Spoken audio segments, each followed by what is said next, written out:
வைத்திலிங்கம் அவர்களுக்கு என்ன ஆஃபர் கொடுக்கப்பட்டிருக்கு? வைத்திலிங்கத்துக்கு ஒருத்தநாடு தொகுதி கொடுத்துருவாங்க. திமுக மீண்டும் ஆட்சிக்கு வந்தால் அந்த தஞ்சாவூர் மாவட்டத்துக்கு மந்திரி கொடுப்பாங்க. மூணாவது அவரோடு சேர்த்து 3 பேருக்கு சீட்டு. திரும்ப வைத்திலிங்கம் ஓபிஎஸ்லாம் திரும்ப டிடிவிலாம் போய் சேர்ந்துடக்கூடாதுன்றது பிரித்தாளும் சுவிட்சை திமுக சரியாக கையாண்டிருக்கு. திமுக ராஜதந்திரத்தோடு இதில் செயல்பட்டுருக்கு. வைத்திலிங்கத்தை தங்களோட இணைச்சு அதை டிவைட் பண்ணிட்டாங்க.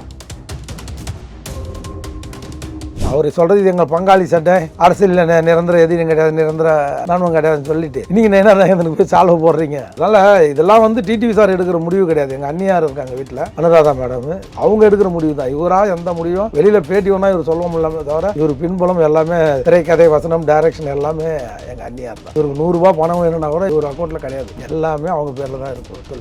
பணத்தில் இருக்குது. வைத்திலிங்கம் அவர்கள் பணத்துக்கு ஆசைப்படாத மனிதர் அப்படிங்கிற மாதிரி. 100%. அப்ப பதவிக்காக மட்டும்தான் இப்ப திமுகவில் போய் நினைச்சிருக்காரு. பதவிக்காக முறை இல்லை, அவருக்கு உடம்பு சரியில்லை, உடல்நலம் சரியில்லை. வைத்திலிங்கத்துக்கு என்னாச்சு?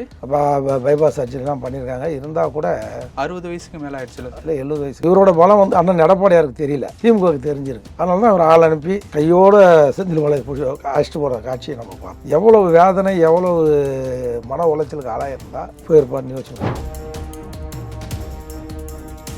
தேமுதிக இணையத்துக்கு பெட்டி தான் இப்போ பிரச்சனை தடையாக இருக்குது. 150 கோடி 150 கோடி 6 சீட்டு. பொட்டி சாயந்தரம் கை மாறணும் தான் சொல்கிறாங்க. கை மாறினா தேமுதிக சேர்ந்தோம். தம்பி பைத்தியம் அது ஒரு குடும்ப பைத்தியம். ஆனால் பொட்டி பைத்தியம் அது. இதில் வேற பிரபாகரன் பேசுகிறாரு, ஓ பொட்டி கட்சிட்டு உலகத்துக்கு பட்டி தொட்டி உன் தொண்டங்க வாயில் எல்லா வாயிலையும் தான் சொல்கிறேன். அது பேரே தேமுதிக இல்லைடா, பொட்டி கட்சி தானே சொல்கிறாங்க. பொட்டி நீ ஈவினிங்குள்ளே திமுக தாசி கொடுத்தாலும் அங்கே போவாங்க. என்டிஏ கூட்டணி தாசி கொடுத்தா அங்கே போவாங்க. எடப்பாடி யாருக்கு வாய்ப்பு அதிகமாக இருக்குது? திமுக வாய்ப்பு அதிகம்.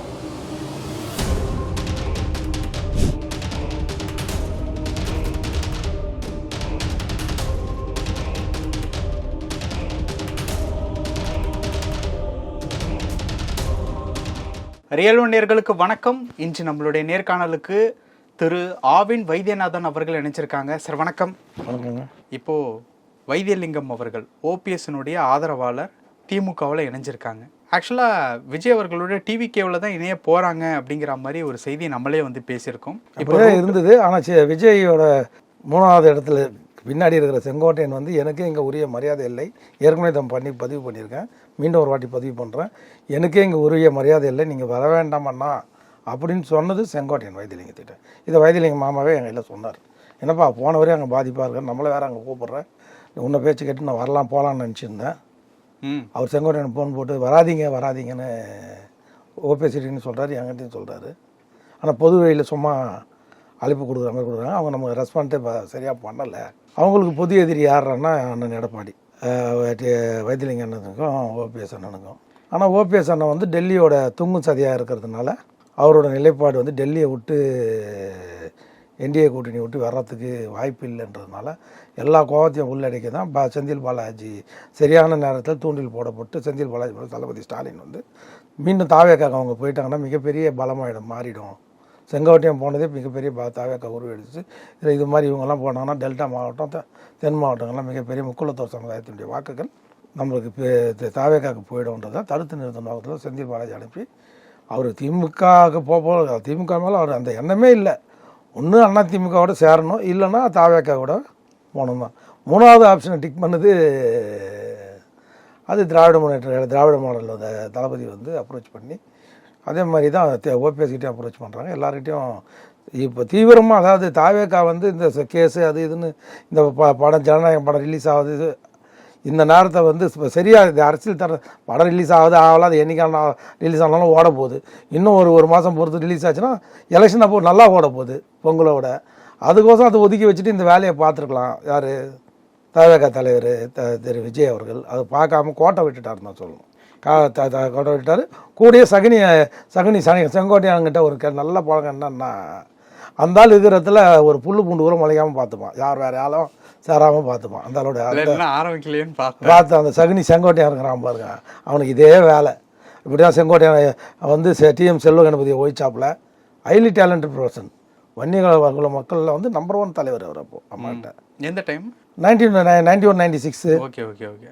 அதுக்கப்புறம் 2001 அவர் இங்கே தானே இருந்தார், அதிமுக தானே இருந்தார். அதிமுக வாழப்பாடி எதிர்த்து ஜெயிச்சு எம்பி ஆனார். மல்டி மில்லியனர் சென்ட்ரல் மினிஸ்டர் வாழப்பாடியார். இந்த பெட்ரோல் நிறுத்தலாம் அப்படி அவ்வளோ பணம் வச்சுருந்தாரு, அவ்வளோ செலவு வச்சுருந்து கூட ஜெயிக்கும். அம்மா தோக்கடிக்கணுமே சசிகலா அம்மாவும் பிளான் பண்ணி வாழப்பாடிக்கு எதிராக நிறுத்தினாங்க. டிடிவி தினகரன் கூட அதில் உடந்த செல்வ கணபதியை ஒழிக்கணுன்றதில்லை. ஏன்னா அவர் ரொம்ப ஆங்கில புலமையில் போய்க்கவர். ஓகே, சரி. இப்போது வைத்தியலிங்கம் டிஎம்கேவில் போய் சேர்ந்துருக்கிறதுனால வைத்தியலிங்கம் அவர்களுக்கு என்ன ஆஃபர் கொடுக்கப்பட்டிருக்கு? இல்லைங்க, வைத்தியலிங்கத்துக்கு ஒருத்த நாடு தொகுதி கொடுத்துருவாங்க. அந்த திமுக மீண்டும் ஆட்சிக்கு வந்தால் அந்த தஞ்சாவூர் மாவட்டத்துக்கு மந்திரி கொடுப்பாங்க. 3வது அவரோடு சேர்த்து 3 பேருக்கு சீட்டு. யாருக்கு? வெள்ளமண்டி நடராஜன், அந்த ஒரு இன்னும் ராஜேந்திரன் ஒருத்தர் சட்டமன்ற, அவர் பின்னாடி இருக்க அத்தனை பேருக்கும் சீட்டு. இன்னொரு ஓபிஎஸ் ஆதரவாளரும் இந்த பக்கம் போகிறதா இல்லை, ஏற்கனவே ஜேசிடி பிரபாகரன் தாவேக்காவுக்கு போயிட்டாங்க. ஓகே, இப்போ அதாவது ஜெயிக்கிற கட்சிக்கும் 2வது கட்சிக்கும் தான் போட்டி நடக்குது. யாருமே அதிமுகவுக்கு வரல.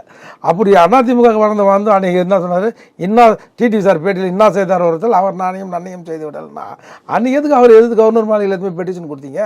அன்றைக்கி 18 எம்எல்ஏவோட பொழப்பை ஏன் கெடுத்தீங்க? அதிமுகவுக்கு எதுக்கு துரோகம் பண்ணீங்க? அதிமுக எதுக்கு நம்பிக்கையில்லா தீர்மானத்தை கொண்டு வர வச்சிங்க? இத்தனை கேள்வி டிடிவி சார் பக்கம் நிற்குது. அவர் சொல்கிறது இது எங்கள் பங்காளி சட்டை, அரசியலில் நிரந்தர எதிரும் கிடையாது, நிரந்தர நண்பன் கிடையாதுன்னு சொல்லிட்டு போன வாரம் ஒரு அண்ணாமலை கோசம் நயனார் நாகேந்திரன் கல்வி ஊற்றினார். இன்றைக்கி நயனார் நாகேந்திரனுக்கு போய் சால்வை போடுறீங்க. அதனால் இதெல்லாம் வந்து டிடிவி சார் எடுக்கிற முடிவு கிடையாது. எங்கள் அண்ணியார் இருக்காங்க வீட்டில், அனுராதா மேடம், அவங்க எடுக்கிற முடிவு தான். இவராக எந்த முடிவும் வெளியில் பேட்டி ஒன்றா இவர் சொல்ல முடியலாமே தவிர இவர் பின்புலம் எல்லாமே திரைக்கதை, வசனம், டைரக்ஷன் எல்லாமே எங்கள் அண்ணியார் தான். யார்? அனுராதா மேடம் தான். அண்ணியார்னு டக்குன்னு பிரேமலா தானே. நீங்கள் அண்ணியார்னு இவங்கள நினைக்காது. அவங்க உண்மையில் ஒரிஜினல் அண்ணி, இவங்க பிரேமலா தான் டூப்ளிகேட் அண்ணி. அவங்க எடுக்கிற முடிவு தான். அதில் இவர் பேட்டி கொடுத்துட்டு இப்படி ஜபர்தஸ்தாக வெளில வந்துட்டார். அப்புறம் அவங்க கூப்பிட்டு திட்டி சத்தம் போட்டு நம்ம மேலே ஃபெரா கேஸ் இருக்குது, நம்ம மேலே அந்த சுகாஷ்க்கு ரெட்டை லட்சணத்தை மீட்கிறதுக்கு கொடுத்த பணம் கொடுத்த கேஸ்லாம் இருக்குது. நீ என்ன திரும்ப ஜெகாரிஜர்களுக்கு போயிட்டு எங்களை வெயில் கூட நாங்கள் எடுக்க வர மாட்டோம். ஏன்னா இவருக்கு 100 ரூபா பணம் வேணும்னா கூட இவர் அக்கௌண்ட்டில் கிடையாது. எல்லாமே அவங்க பேரில் தான் இருக்குது. சொத்துலேருந்து பணத்துலேருந்து. யார்? அனுராதா மேடம் பேரில் தான். ஓகே ஓகே ஓகே, சரி. இப்போ இருக்கக்கூடிய விஷயங்கள் படி பார்த்தோம் அப்படின்னா வைத்தியலிங்கம் அவர்கள் பணத்துக்கு ஆசைப்படாத மனிதர் அப்படிங்கிற மாதிரி 100% சொன்னீங்க. அப்போ பதவிக்காக மட்டும்தான் இப்போ திமுகவில் போய் நினைச்சிருக்காரு. பதவிக்காக முறை இல்லை, அவருக்கு உடம்பு சரியில்லை, உடல்நலம் சரியில்லை. வைத்தியலிங்கத்துக்கு? ஆமாம் ஆமாம். என்னாச்சு? அப்போ பைபாஸ் சர்ஜரிலாம் பண்ணியிருக்காங்க. இருந்தால் கூட 60 வயசுக்கு மேலே ஆயிடுச்சு. இல்லை, 70 வயசுக்கு 70 வயசு அது மேலே ஆயிடுச்சு. இருந்தால் கூட ஒரு நல்ல மனிதன், கிரவுண்ட் ஒர்க்கர், ரியல் ஒர்க்கர், தொண்டன்கிட்ட செல்வாக்கில் ஒரு தலைவர். ஓபிஎஸ் கூட தொண்டன் செல்வாக்கு கிடையாது. இப்போவுமே டெல்டா சைடு போனால் அவருக்கு அவ்வளோ மரியாதை. அந்த ஒருத்த நாடு அந்த தஞ்சாவூர் மாவட்டத்தில், தஞ்சாவூரில் தொத்தி இருக்கிற அளவுக்கு திமுக ஜெயிக்குதுங்க கடந்த எலெக்ஷனில் 2021. ஆனால் இவர் மட்டும் தான் அதிமுக ஜெயிச்சார். அவங்க நார்மலாகவே சொல்லுவாங்கல்ல, டெல்டா திமுகவின் கோட்டை. அந்த கோட்டையிலே ஓட்டையை போட்டவர். இவரோட பலம் வந்து அண்ணன் எடப்பாடியாருக்கு தெரியல, திமுகவுக்கு தெரிஞ்சிருக்கு. அதனால தான் அவர் ஆள் அனுப்பி கையோட செந்தில் மலை அழைச்சிட்டு போகிற காட்சியை நம்ம பார்த்தோம். அவரெல்லாம் அப்படி அவ்வளோ சீக்கிரம் அறிவாலயம் போகக்கூடிய ஒரு முடிவு எடுக்கக்கூடிய ஒரு ஆள் கிடையாது. எவ்வளவு வேதனை, எவ்வளவு மன உளைச்சலுக்கு ஆளாயிருந்தால் போயிருப்பார்னு யோசிச்சு. தாவேக்கா சைடில் பெரிய ரெஸ்பான்ஸும் கொடுக்கல. வெயிட் பண்ணி பார்த்தார். தாவேக்காக்கு தான் இந்த வெயிட்டிங், இந்த டைம் ஒரு 3 months கிட்ட வெயிட் பண்ணியிருப்பார்ல. ஆமாம், தாவேக்கா சைட்லேருந்து விஜய் சைட்லேருந்து ரெஸ்பான்ஸ் இல்லை. இப்போ இருக்கக்கூடிய சுச்சுவேஷன் படி பார்த்தோம்னா வைத்தியலிங்கம் அவர்களுக்கு நாளைக்கு திமுக ஆட்சி அமைச்சிச்சுன்னா 2026 மினிஸ்டர் போஸ்டிங் அளவுக்கு வாய்ப்பு இருக்குல்ல சார்? கண்டிப்பாக. அவர் பதவிக்கோசம் ஆசைப்படுற ஆளும் கிடையாதுன்னு வச்சுக்கோங்க. ஆனால் கண்டிப்பாக அவருக்கு மந்திரி பதவி கொடுப்பாங்க. இல்லைன்னா குறைஞ்சபட்சம் அவர் பையனுக்கு சீட்டு தருவாங்க. அவர் பையனும் அரசியலில் இயங்கிட்டு இருக்காரா? இன்னும் இல்லை, பிஸ்னஸ் பண்ணிட்டு இருக்காரு. ஓகே, என்ன பிஸ்னஸ்? ரியல் எஸ்டேட், அது பெரிய பெரிய மல்டி எம்என்சி கம்பெனியில் பிஸ்னஸ் பண்ணிருக்கேன். அசோக் நகர் பக்கத்தில் தான் அவரோட ஆஃபீஸ். சரவணபவன். ஓகே ஓகே, சரி. இப்போ மோஸ்ட்லி அவரோட பையனும் அரசியலில் இயங்கிட்டு இருக்காருன்னா டெல்டா சைடு அந்த மாதிரி சொல்கிறீங்களா? டெல்டா, தஞ்சாவூர், மொத்தமே தென் மாவட்டம் வரைக்கும் வைத்தியலிங்கத்துக்கு தான் பவர் இருக்குது தவிர ஓபிஎஸ் அண்ணனுக்கு எந்த தொண்டனும் அவர் பின்னாடி போக மாட்டான். இப்போ வைத்தியலிங்கம் அவர்களும் முக்குளத்தோட சமூகத்தனும். ஆமாம், கல்லர் சமுதாயம், சின்னம்மா சமுதாயத்தை சேர்ந்தோம். ஓகே, சரி. இப்போ இந்த ஒரு சுச்சுவேஷன் இது தனியாக அப்படி ஓடிக்கிட்டு இருக்கும்போது அப்போ திமுகவை பொறுத்த வரைக்கும் டெல்டாவில் வைத்தியலிங்கம் இணைந்ததன் மூலியமா ஒரு கேரண்டி, வெற்றிக்கான கேரண்டி இருக்கு அப்படிங்கிறது. அதை விட முக்கியமான விஷயம், செங்கோட்டையன் போய் தாவேக்கால சேர்ந்தவொடனே ஒரு ஓட் பர்சன்டேஜ் அப்படியே டபுள் ஆச்சு அவருக்கு. யாருக்கு? திரும்ப வைத்தியலிங்கம், ஓபிஎஸ்லாம் திரும்ப டிடிவிலாம் போய் சேர்ந்துடக்கூடாதுன்றது பிரித்தாளும் சுவிட்சை திமுக சரியாக கையாண்டிருக்கு. திமுக வந்து ராஜதந்திரத்தோடு இதில் செயல்பட்டுருக்குன்னு தான் சொல்லணும். வைத்தியலிங்கத்தை தங்களோட இணைச்சு அதை டிவைட் பண்ணிட்டாங்க. அந்த தாவேக்காவோட பலத்தை வந்து டிஃப்யூஸ் பண்ணியிருக்காங்கன்னு தான் சொல்லணும். ஓகே, இந்த பக்கம் டிடிவி அவர்கள் மறுபடியும் என்டிஏ கூட்டணியில் நாங்கள் இருக்கோம் விட்டு கொடுப்பவன் கெட்டு போவதில்லை அப்படிங்கிற மாதிரி. இந்த வாயெல்லாம் எதுக்கு இதுக்கு முன்னாடி தெரியுது இல்லை, இதை முன்னாடியே பண்ண வேண்டியதானே. தொண்டனை வந்து இப்போ அவங்களுக்கு எடப்பாடி அன்னைக்கு எதிராக இல்லை, எடப்பாடி எதிர்க்கு அணியாக ஓட விட்டுட்டு திரும்ப தொண்டனெல்லாம் ரிவர்ஸில் ஓடியார். ரொம்ப தூரம் ஓடிட்டோம். அவங்களை எதிர்த்து 18 எம்எல்ஏ போயிடுச்சு. யாருக்கு? ஏடிஎம் கேட்கல. அமமுக எம்எல்ஏ திமுக வந்து நாங்கள்லாம் அதிமுக ஆளுங்கட்சியாக இருக்கும்போது எடப்பாடி முதலமைச்சராக இருக்கும்போது அந்த கட்சியில் வந்து விட்டுட்டு வெளில வரோம். எந்த இப்போ டிடிவி சார் பக்கத்துலாம் சொத்து பதவி எதுக்கும் ஆசைப்படாம தானே இங்கே வந்தான். ஆளுங்கட்சி அதிமுக இருக்கும்போது அதை எதிர்த்து வெளில வரணும். எவ்வளோ அவனுடைய நிலைக்கெல்லாம் என்ன பண்ணுவீங்க? உன்னை நம்பி வந்து அத்தனை பேர் தியாகிங்களா அவங்களாம்? உன்னை நம்பி வந்து அத்தனை பேரும், எண்ணூர் உட்பட அத்தனை பேரும் ஏன்னா எதுவுமே வானான்னு சொல்லிட்டு வந்தவன். ஆளுங்கட்சி அதிமுக இருக்கும்போது வெளில வந்தவங்க. 18 எம்எல்ஏக்கு பதிவு போச்சு. திருப்பி அந்த பதிவு வாங்கணுமா? 18 சீட்டு வாங்க முடியுமா உன்னால்? அப்புறம் எம்எல்ஏ வாங்குது, அப்புறம் 18 சீட்டு வாங்குவியா கூட்டணியில்? அந்த 18 பேருக்கு மீண்டும் சீட்டு வாங்கி தரணுமா இல்லையா? வாங்கி கொடுப்பியா? அங்கே தானே 25 சீட்டுக்கு மேலே தரேன்னார்ல விஜய். நீ அங்கே போயிருக்கணுமா இல்லையா? இன்னும் கொஞ்சம் முயற்சி பண்ணியிருந்தா எது துணை முதல்வர் கூட கொடுத்துருப்பார்ல அங்கே. ஆனால் இங்கே அது கிடைக்காது. எதுவுமே இங்கே கிடைக்காது. உன்னை 10 பேரை ஜெயிக்க 10 சீட்டு கொடுத்து உனக்கு 7 சீட்டு 7லேருந்து 10 கொடுவோம் பேசியிருப்பா தகவல். அதில் அந்த 7 பேரையும் உன்னை ஜெயிக்க விட மாட்டாப்புல எடப்பாடி. இவர் என்ன கேட்டிருக்காரு என்டிஏ தலைமை கிட்ட? டிடிவி ராஜ்யசபா எம்பி இணை அமைச்சர் கேட்டிருக்காரு. இல்லை அதுக்கு ஏதாவது பணங்கள் கைமாறி இருக்கா? அந்த மாதிரியான விஷயங்கள் அதில் அவர் பணம் கைமாறி என்டிஏல வந்து பணம் வாங்குற அளவுக்கு பிஜேபி தரம் தாழ்ந்து இல்லைன்னு வச்சுங்க. இல்லை இப்போ இவர் கேட்டிருக்காரான்னு கேட்குறேன். டிடிவி அவர்கள் அது பணம்லாம் வாங்க மாட்டார். டிடிவி அந்த விஷயத்தில் பணத்துக்கெல்லாம் ஆசைப்படாதவர். அவர் அருகிலிருந்து பார்த்ததில் வரலாள் நான். இந்த பணத்துக்கு பதவிக்கும் கூட பெரிய இல்லை. அவருக்கு ஒரு எடப்பாடி என்ன சொல்கிறாரு, அவருக்கு ஒரு கௌரவமான பதவி கொடுத்து நீங்கள் டெல்லி இட்டு போய் எங்களுக்கு தமிழ்நாடு அரசியலுக்கு அவர் தேவையில்லைன்னு தான் சொல்கிறார். அதனால தான் ராஜ்யசபா சீட்டு கேட்டிருக்காங்க. அது ஏதோ கிட்டத்தட்ட ஊர்ஜிதமாயிருக்கும். அதாவது 10 சீட்டு எம்எல்ஏ, அப்படி இல்லைன்னா ஒரு 7 சீட்டு இப்போ ராஜ்யசபா, அப்படி தான் வந்த தகவல். சார் இப்போ இது ஒரு பக்கம் இருந்தால் இந்த பக்கம் வந்து தேமுதிகவும் இணைகிறாங்களா? தேமுதிக வந்து இணையத்துக்கு பெட்டி தான் இப்போ பிரச்சனை தடையாக இருக்குது.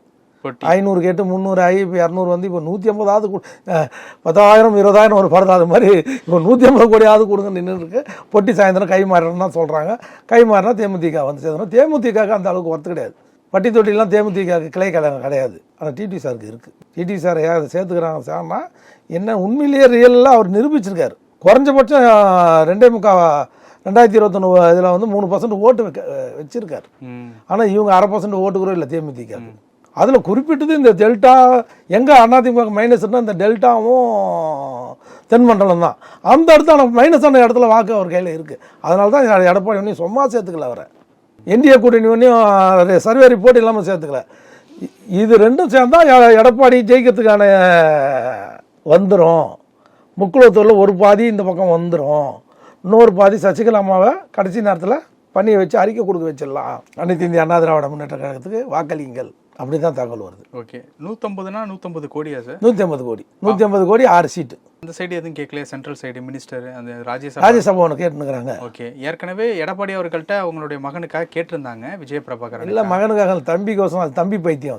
அது ஒரு குடும்ப பைத்தியம். அது யாரு பணம் பொட்டி பைத்தியம். அது இதில் வேற பிரபாகரன் பேசுகிறாரு, ஓ பொட்டி கட்சின்ட்டு உலகத்துக்கு பட்டி தொட்டி உன் தொண்டங்க வாயில் எல்லா வாயிலையும் தான் சொல்கிறேன். அது பேரே தேமுதிக இல்லைடா பொட்டி கட்சின்னு தானே சொல்கிறாங்க. பொட்டி யார் தாசி கொடுக்குறாங்களோ ஒரு கொள்கை கோட்பாடு எதுவுமே கிடையாது. விஜயகாந்த் அவர்கள் இருந்த டைம்லேருந்தே அப்படி தானே? இல்லை, கடைசியில் விஜயகாந்த் ஒரு நோய் வாய்ப்பட்டு இருந்த டைம்லேருந்து அவர் ஆக்டிவாக இருந்த டைமில் அப்படி இல்லை. அதுக்கப்புறம் அவர் ஆக்டிவாக ஆனதுக்கு இன்ஆக்டிவாக ஆனதுக்கு அப்புறம் இந்த அம்மாவோட கை எப்போ பிரமலதா அரசியல் உள்ள நுழைஞ்சதோ அப்போ தெரிந்து இந்த பிரச்சனை. இதனால தான் அவர் கூட இந்த ராவுத்தர் எல்லாமே விஜயோட வளர்ச்சிக்கு முக்கிய காரணம் யாருன்னா ராவுத்தர் ஃபிலிம்ஸ், பாலினம், இப்ராஹிம் ராவுத்தர், அவங்களெல்லாம் ஒழிச்சிச்சு இந்த அம்மா. இப்போ இந்த 10 வருஷமாக தான் இந்த ஃபார்மேட்டில் போயிட்டு இருக்கு. பொட்டி ஃபார்மேட். அது பேர் தேமுதிக பொட்டி கட்சின்னு தான் சொல்கிறாங்க. அது யாருப்பா பொட்டி கட்சி ஆசி கொடுத்தா? அதனால தான் அது அப்படியே கரைஞ்சி இப்போ 1/2% ஓட்டு கீழே வந்துடுச்சு. இப்போ இருக்கக்கூடிய சுச்சுவேஷன் படி பார்த்தோன்னா என்டிஏ கூட்டணியில் டிடிவியும் தேமுதிகவும் உறுதி ஆயிட்டாங்க. இல்லை தேமுதிக உறுதி ஆகலை. ஓகே, அவங்க டவுட்டில் தான் இருக்காங்களா? பொட்டி நீ ஈவினிங்குள்ளே திமுக தாசி கொடுத்தாலும் அங்கே போவாங்க. தேமுக இது என்டிஏ கூட்டணி தாசி கொடுத்தா அங்கே போவாங்க. எடப்பாடி யாருக்கு வாய்ப்பு அதிகமாக இருக்குது சார்? திமுக வாய்ப்பு அதிகமாக இருக்குது. திமுக தானா? ஏன்னா இங்கே தானே பேச்சு பியூஷ் கோயல் அவர்கள். இல்லை, அங்கேயும் பேச்சு நடக்குது. பேச்சுன்னு 100 கோடி அவங்க தரதாக. இது நம்ம 150 கோடியில் நிற்கிது. சீட்டு பொறுத்த வரைக்கும் அவங்களுக்கு கவலை இல்லை. பின்ன விட்டு கொடுத்துருவாங்க. 6 சீட்டு 7 சீட்டுக்குள்ளே அவங்க எதிர்பார்க்குற 10 சீட்டு கண்டிப்பாக கிடையாது. ஏன்னா அப்படி திரும்ப இன்றைக்கி வந்து இவங்களை சேர்த்துன்னா 4% 3% ஓட்டு வச்சுக்கிற திரும்ப கட்சி வந்து தகராறு பண்ணுவாங்க. 1/2% ஓட்டுக்கு நீங்கள் அது 5க்குள்ளே தான் இருக்கும். இவங்களுடைய சீட்டோட எண்ணிக்கை 6 தாண்டாது. சிங்கிள் டிஜிட் தான். திமுகவில் என்ன சொல்கிறாங்க, நாங்கள் கொடுக்குறது சீட்டு இல்லை எம்எல்ஏ சீட்டுன்றாங்க. வெற்றி சீட்டு தானே, செலவு ஃபுல்லாக நாங்கள் பார்த்துக்கிறோன்றாங்க. இறங்கி வேலை பார்க்குறது திமுகவில் போனால் என்ன ஒரு விஷயம்னா ஜெயிக்க வச்சுருவாங்க. இப்போ இது திருமாவளவன் அவர்களுக்கு ஒர்க் அவுட் ஆகிட்டு இருக்க மாதிரியான அந்த விஷயத்த சொல்கிறீங்களா? ஆமாம், திருமாவளவனுக்கு வந்து ரெண்டுமே கிடைக்குது, சீட்டும் கிடைக்குது, பொட்டியும் கிடைக்குது. அதனால் அவர் அட்ஜஸ்ட் பண்ணின்னு போயிடுறாரு. அதனால் இன்றைக்கி திமுக தொண்டனை விட அதிக அளவு பண பலமும் சரி, பதவி பலமும் சரி, கட்ட பஞ்சாயத்து, சட்ட பஞ்சாயத்து, எல்லா பஞ்சாயத்தும் திமுக தொண்டனை விட அதிகமாக பண்ணுறது திமுக ஆட்சியில் அல்டிமேட் கெய்னர் யாருன்னா திருமாவளவன். அதுக்கேற்ற மாதிரி அவரும் அங்கே விசுவாசமாக தான் இருக்கிறார், சரி பார்ட்னராக இருக்கார் இல்லையா. காங்கிரஸை விட ஒரு நம்பகமான பார்ட்னர் யாருன்னா திருமாவளவன் தான்றத மணிக்கு ஒரு மணி அவர் நிரூபிச்சுட்டே இருப்பார். அதை காங்கிரஸ் மேலே இனிமேல் 30 சீட்டே வாங்கினாலும் 30 சீட்டு ஃபைனலாக பேசியிருக்காங்க. 30 சீட்டே கொடுத்தா கூட திமுக ஜெயிக்க வைக்குமா, ஜெல்லாகுமா அந்த கூட்டணி மீண்டுன்றது சந்தேகம் தான். 30 கொடுத்து தோக்க தான் அடிப்பாங்க காங்கிரஸ். ஏன்னா நீங்கள் எப்போ நீங்கள் தாவேக்காவோட டபுள் பார்கெனிங் பண்ணீங்களோ, இது வரைக்கும் தளபதி ஸ்டாலின் என்ன நினச்சிருந்தாரு, அது நம்மளுடைய பார்ட்னரு, நம்மளுக்கு சிஸ்டர் கன்சர்னு, நம்மளுடைய கட்சி காங்கிரஸும் நினச்சிருந்தார் அவர். மாநில அரசில் வந்து திமுக நம்ம கட்சி, என்டிஏல வந்து இது இந்தி கூட்டணியில் காங்கிரஸ் மிகப்பெரிய கட்சி. அந்த கூட்டணிக்கு ஆணி வேறு இந்தியா கூட்டணிக்கு ஆணி வேறு யாருன்னா திமுக தான். மம்தாவை நம்ப முடியாது, அரவிந்த் கெஜ்ரிவாலை நம்ப முடியாது, சரத்பவாரை நம்ப முடியல, யாருமே முகலாய் சிங் ஏதோ பசங்களை நம்ப முடியல. அப்படி ஒரு நம்பிக்கை உள்ள காங்கிரஸுக்கு ஒரு இயக்கம் யாருன்னா அது திராவிட முன்னேற்ற கழகம். திமுக ஆதரித்தாலும் வலிமையாக ஆதரிக்கும், எதிர்த்தாலும் காங்கிரஸை வலிமையாக எதிர்க்கும். இதுதான் திமுகவோட நிலைப்பாடு. திமுக என்னன்னா, திமுக கூட்டணியில் யாருமே அவங்களே வெளியில் ஏற்ற மாட்டாங்க. நீயா வெளில போயிடுன்னு காங்கிரஸை சொல்லாத அளவுக்கு கழுத்தை பிடிச்சி வெளில தள்ளுவாங்க. இப்போ அந்த நிலைப்பாடில் தான் திமுக இருக்குது. அதாவது நம்மளுக்கு ரைடு, அமலாக்கத்துறை, இடி எல்லாம் எதனால் வருது, இந்த காங்கிரஸ் சனியும் கூட கூட்டணி வச்சுக்கிறதுனால தான் வருது. இந்த சனினா தானாக போயிட்டோம். அதுக்கு பதில் நம்ம ஏற்கனவே ராமதாஸ் நம்ம பதிவு பண்ணியிருக்கோம். 7 சீட்டு 200 கோடி பேசி 100 சீட்டு அட்வான்ஸ் 100 கோடி வாங்கிட்டாரு, 100 கோடி கையெழுத்து போடும்போது வந்துடும்ன்றது நம்ம ஏற்கனவே சொல்லிட்டோம். அது ஒரு பிஎம்கே அங்கே போகுது, ஒரு பிஎம்கே என்டிஏ கூட்டணிக்கு வருது. அவங்களுக்கு மொத்தத்தில் 18 ப்ளஸ் இது ஒரு 7, 25 பாமக 25 சபையில் ஏற்கனவே 2 சேர் ஒன்றா இருக்கும்போது 23 நின்னாங்க. இப்போ 25 நிற்கிறாங்க. 2 சைட்லையுமே போட்டி வருது. இது அது எல்லாத்தோட இந்த பக்கம் இவருக்கு வருது, அந்த பக்கம் அவங்களுக்கு வருது. காங்கிரஸ் வந்து நல்ல 1.5 லட்சம் பேரை கொண்டு குவித்த இலங்கை தமிழர்களை கொண்டு குவித்தது பெரும் பகுதி காங்கிரஸை சார்ந்தது தானே. ராஜபக்சேவை விட அதிகமான சப்போர்ட் பண்ணது காங்கிரஸ் வேறு இயக்கம் தான். அது வந்து திமுகவுக்கு வந்து மிகப்பெரிய மன வருத்தம், அடிமன வருத்தத்துலேருந்தே இருக்குது. கலைஞர் ஐயா கிட்டே இருந்தது. தளபதி ஸ்டாலின் அந்த மண்ணில் அந்த ரத்தத்தில் பிறந்தவர் தானே. காங்கிரஸ் வந்து நம்ம இலங்கை தமிழர்களை நம்மளை இங்கே உண்ணாவிரதம் உட்கார வச்சுட்டு ஏமாற்றிட்டாங்கன்ற வருத்தம் கனிமொழியிலேருந்து அவங்கலேருந்து ராஜாலேருந்து வைகோலேருந்து எல்லாருக்குமே அந்த விசிகால எல்லாருக்குமே அந்த வடு இருக்குது.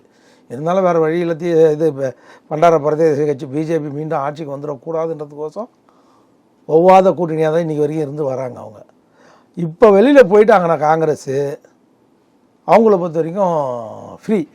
காங்கிரஸ் வந்து தமிழ்நாட்டில் வந்து ஒன்றையும் வளரல. அதுதான் ராகுல் காந்தி கேட்டார், எல்லாம் சரியா ஆந்திராவில் கட்சி வளர்ந்துருக்குது, கேரளாவில் கட்சி வந்து இங்கேயே வளர மாட்டேது, நீங்கள் 10 பேர் எம்எல்ஏ ஆகணுன்றதுக்கோசம் நாங்கள் கட்சி நடத்தணுமா?